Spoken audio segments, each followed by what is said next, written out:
জানতে হলে ভিডিওটা স্কিপ না করে পুরোটা দেখতে হবে। চলো শুরু করা যাক। Hello guys, welcome to my blog. আমি তো সেজে গুজে রেডি হয়ে বেরিয়ে পড়েছি। কোথায় যাচ্ছি সেটা তোমরা জানতে পারবে। আর যদি লং ভিডিও দেখতে চাও তাহলে আমার ইউটিউব চ্যানেলে চলে যাবে। স্টেশনে এসে টিকিট কেটে আমি এখন যাচ্ছি। ওই দূরে আমার মা দাঁড়িয়ে আছে।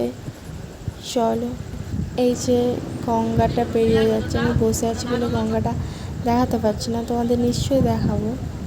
ট্রেন থেকে নেমে পড়েছি, দেখা করতে গিয়ে এটা হচ্ছে নৈহাটি স্টেশন। তো আমরা বাইরে গিয়ে মিষ্টির দোকানটা দেখতে পাই। দেখো এই যে জল ভরাটা কি দারুণ দেখতে, আমার খুব ভালো লেগেছে, খাওয়ার ইচ্ছা আছে। এই যে নৈহাটি স্টেশনটা, মিষ্টি ফিষ্টি কেনা হয়ে গেছে। আমি চলে যাব বাড়িতে। এই যে আমি মামার বাড়িতেই চলে এসেছি। আর এই বিকেলবেলা এই বাচ্চাটা কয় কি আমারে নিয়ে ঘুরতে চলো। তো কোথায় যাবে বলছে শোনো তোমরা। আগে হাত ধরো, চলো।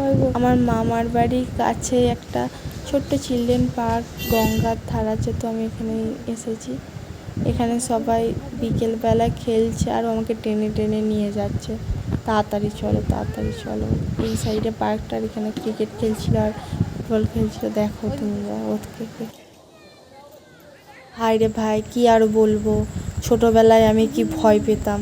আর এই বাচ্চাটাকে দেখো, মানে আমার বুনুকে দেখো, ওর কোনো ভয় ডর নেই, সোজা নিজে নিজে উঠে নিজেই চেপে পড়লো। এই যে আবার ঘুরছে দেখো, কোনো একটা শরীরে ভয় নেই। ও সুন্দর আবার হাসছে দেখো খালি, কি আর বলবো আমি।